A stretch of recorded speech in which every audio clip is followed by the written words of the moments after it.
जय झूलेलाल। मुझे चैनल सिंधी समाज ते तव्हां सभिनि जो स्वागत है।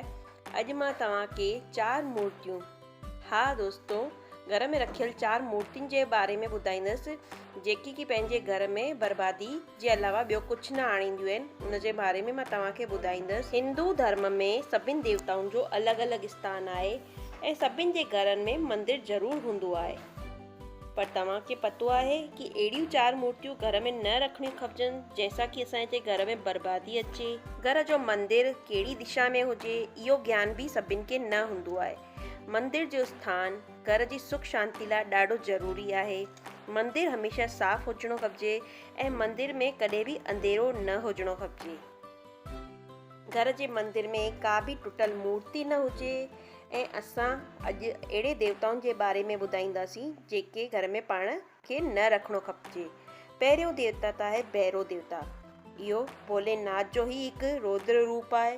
भैरो देवता जो तंत्र विद्या जो देवता हूंदो आहे त इनखे पाण खे घर में न रखणो खपजे। तव्हां चाहियो त ॿाहिरि तंत्र विद्या जी पूॼाऊं करे सघो था, लेकिन घर में इन जी पूॼा कॾहिं बि न करणी खपजे। ॿी मूर्ति आहे नटराज जी। नटराज जेको ॾिसण में ॾाढो ई सुंदर लॻंदो आहे ऐं ही शिव जो ई क्रोधित रूप आहे। इन करे हिन खे घर में न रखिजे, छाकाणि त हिन खे घर में रखण सां घर में लड़ाई झगड़ा थींदा आहिनि। छाकाणि त ही क्रोधित रूप आहे त इन करे हिन खे घर में न रखिजे। टियों आहे असांजो शनि देवता ऐं राहु केतु। शनि देवता जी त सभई पूॼा कंदा आहिनि, पर राहु केतु पाप ग्रह हूंदा आहिनि त इन करे हुन जी घर में पूॼा कॾहिं बि न कजे। तव्हां हिननि जी पूॼा करण जी कॾहिं सोचो बि त घर में पंहिंजे तमोगुण खे तव्हां निमंत्रण पिया ॾियो। हिननि जी पूॼा करण सां पूरो घर जो आहे तहस नहस थी वेंदो आहे।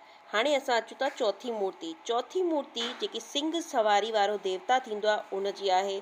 सिंह सवारी में सिंह जो जेको मुंहुं आहे उहो खुलियल हूंदो आहे त यानी उन जो क्रोधित रूप आहे। यानी उन ते जेको देवता वेठल आहे उहो बि क्रोधित रूप में आहे। यानी माता राणी असांजी जगदम्बे मां यानी कंहिंजो वध कंदी आहे ओॾी महिल उन सिंह जो बि मुंहुं खुलियल हूंदो आहे ऐं माता जो बि क्रोधित रूप हूंदो आहे।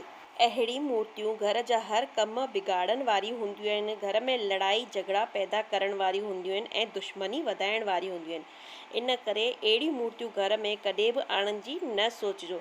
इन ॻाल्हियुनि जो ज़रूरु ध्यानु रखिजो। तव्हांखे इहा जानकारी कीअं लॻी मूंखे ज़रूरु कमेंट बॉक्स में कमेंट करे ॿुधाईंदव।